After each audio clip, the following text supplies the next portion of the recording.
Hi, and welcome to Among Therapists, Practical Tips by Psychotherapy Academy. I'm Dr. Jessica Díaz, and I am an editor at Psychotherapy Academy. I'm thrilled to have you here for another episode. In today's session, we'll delve into the crucial aspects of committed action in acceptance and commitment therapy, or ACT, particularly focusing on appetite awareness training. As therapists, we know the significance of helping clients establish habits that align with their values, reinforcing these behaviors over time to build the lives they aspire to. Before we dive into our discussion, just a quick reminder about our membership, Therapy Pro, featuring clinical cases. In clinical cases, our expert clinicians guide you through case conceptualizations of complex conditions, offering strategies and solid frameworks from various therapeutic approaches like DBT, ACT, couples therapy, and more. Besides, by accessing Therapy Pro, you'll be able to use all of our supporting material. We offer practical worksheets and handouts, perfect to be used in therapy to enhance the progress with your clients. By participating in clinical cases, you'll have the opportunity to earn CE credits, enhancing your professional development. This episode gives you a sneak peek into clinical cases. Today, we'll explore the concept of committed action, particularly through the lens of appetite awareness training and how it helps clients self-monitor and manage their eating habits. Our faculty member in this episode is Dr. Diana Hill. Dr. Hill is a clinical psychologist and co-author of the book ACT Daily Journal, Get Unstuck and Live Fully with Acceptance and Commitment Therapy. She is also a co-host of the popular podcast Your Life in Process and offers regular teachings in compassion and ACT. So stay tuned as we uncover the ways committed action and appetite awareness can empower clients to make meaningful behavioral changes in their lives. So, all right, let's listen to Dr. Hill.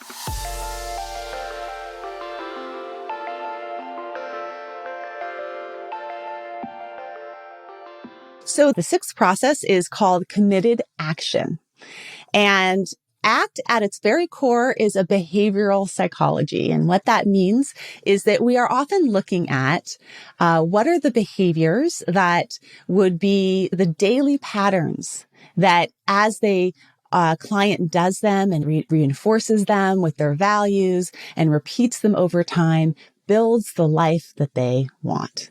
What are the small daily habits that would help them grow their connection, help them grow their values, help them grow how they want to be in the world?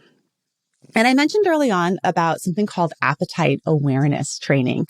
And this type of appetite awareness training is a cognitive behavioral approach that I researched when I was in graduate school, developed by Linda Craighead.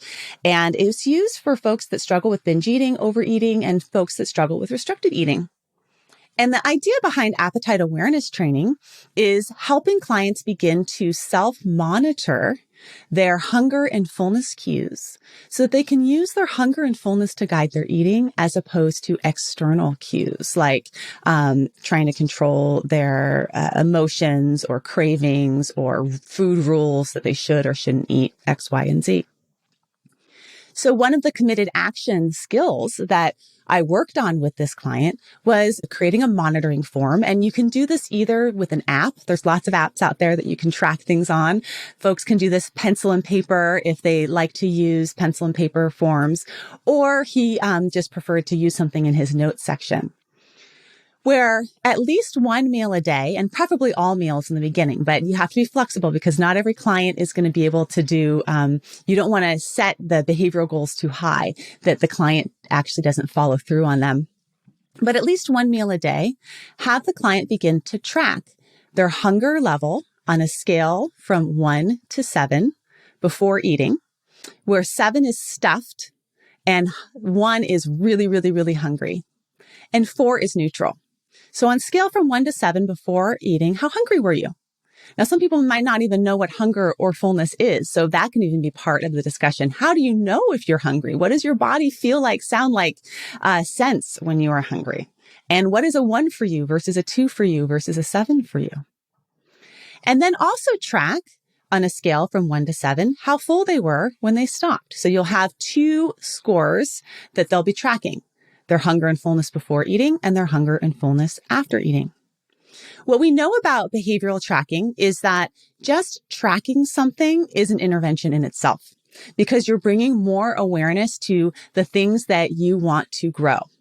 My master's research was actually on comparing folks that tracked their food intake. So what did you eat for each meal versus their hunger and fullness? How hungry were you when you started eating and how full you were when you stopped?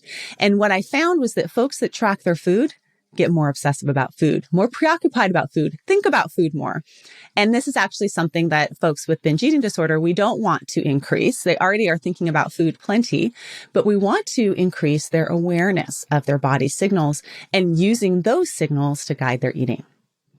So one committed action skill is helping your client begin to self-monitor something that they may want to increase. And self-monitoring appetite awareness is a great one. Sometimes it may be helpful to self-monitor a binge. If you experienced a binge, writing a B on the day that you binged. And what were some of the precipitating things that led to the binge? So was it emotional eating? Was it because food was available? You just sort of started binging and then because there was something in your cupboard that was out, your roommate had made cookies.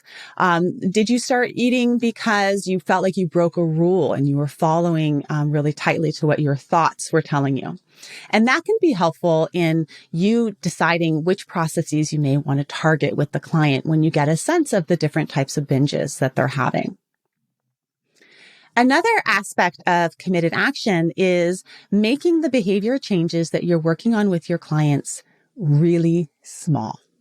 So small that there's something called the 90% rule by Dana Lee Bagley, which is that 90% of the time you feel pretty confident that the client will be able to carry it out.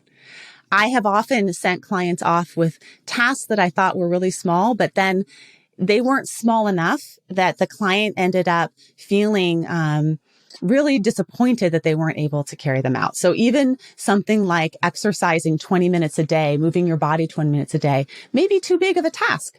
It may be helpful to reduce it down to something even smaller. Can you move your body 3 minutes between clients? Or can you move your body every 45 minutes that you're studying, get up and have a brain break where you do a 1 minute of jogging in place or 1 minute of sun salutations?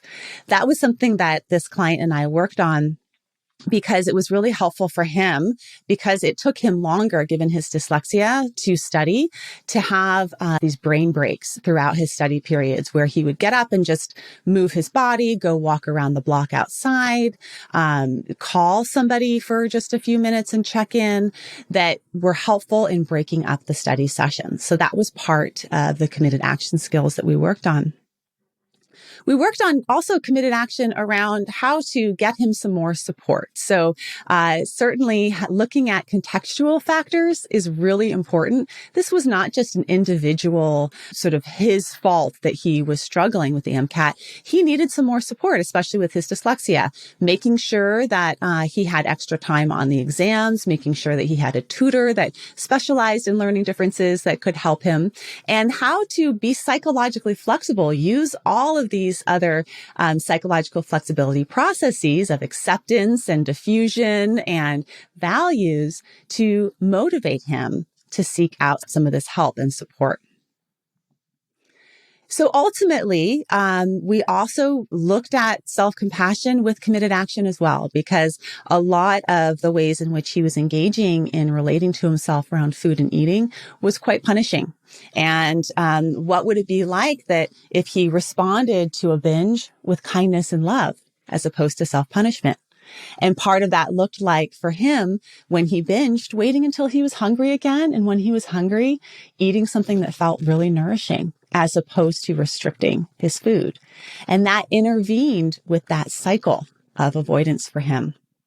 Committed action also had to do with cultural and familial factors of really making time to have meals with his family and reclaiming that time with his family again, where he could focus on enjoying the food and being present with his family while eating, as opposed to being caught up in shame and comparison. This type of self-compassion, again, is an umbrella that's encompasses all of ACT.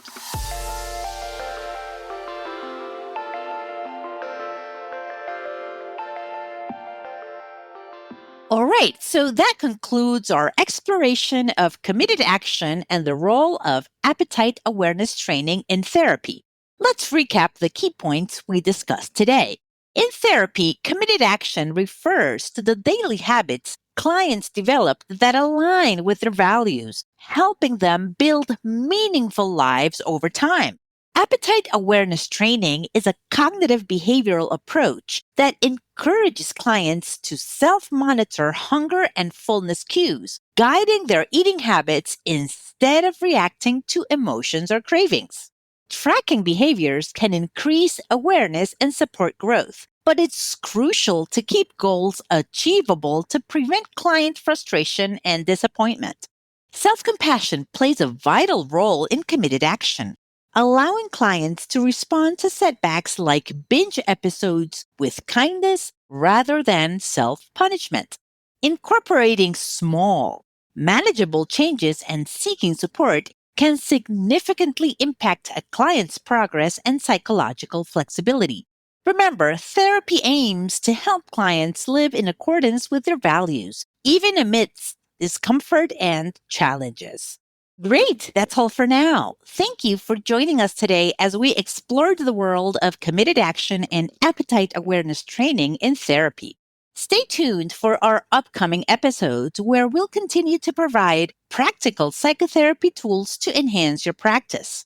If you're a mental health professional, clinical cases can be invaluable for your professional growth and development, with the added benefit of earning CE credits. To learn more about membership, accreditation, and clinical cases, you can find a link in the show notes. Your support is very important to us, so please consider leaving a review on Apple Podcasts and sharing our podcast with your colleagues and friends. We appreciate your dedication to helping clients build meaningful lives through committed action and self-compassion. This is Dr. Jessica Díaz signing off and wishing you continued success in your therapeutic journey, helping clients find their path to a more values-driven and fulfilling existence. Bye-bye.